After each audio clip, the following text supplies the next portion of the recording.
So I'm going to show you about adding subtitles. And so I'm going to play this slideshow from the beginning. So adding captions for students when you're presenting via Zoom is actually very easy. Zoom, however, asks you to upload a script to add the subtitles. And since we are kind of flying by the seat of our pants, subtitling, you probably don't have a script for what you're going to teach. While it is not completely ADA compliant, it shows your effort in trying to accommodate students by using subtitles when you're doing a PowerPoint via Zoom.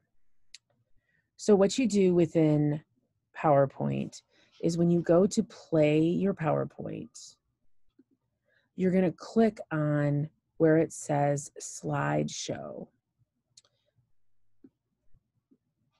And then under the slideshow menu, you're going to click over here where it says always use subtitles and subtitle settings. So click always use subtitles and then choose below slide or wherever you want. Make sure that your microphone is enabled and it's in English. What that will do then is allow this presentation to go like this, where as I am talking, and I am trying to talk slowly and clearly, it will show what I'm saying at the bottom of the slide.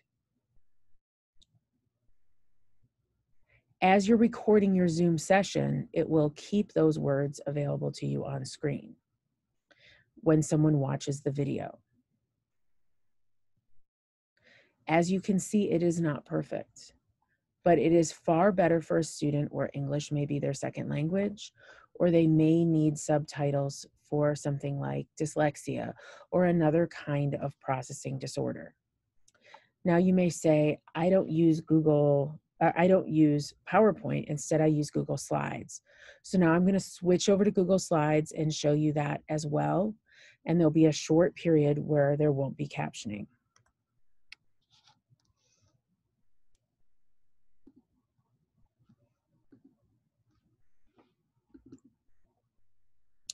So what I'm going to do is I'm going to hit the present button. And under present, I'm going to choose captioning. And when you go to present, you just present as normal. Then when the box pops up at the bottom, you click captioning. If you hold the button down, you can choose text size. You can also choose text position as to where it will go. But again, if you have this turned on while you are talking in Zoom, you will see the captioning going at the bottom. There's pros and cons to both of them.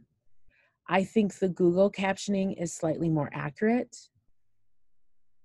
However, the Microsoft, when I stop, it adds a period and a space. And so it's a little bit easier for people to follow.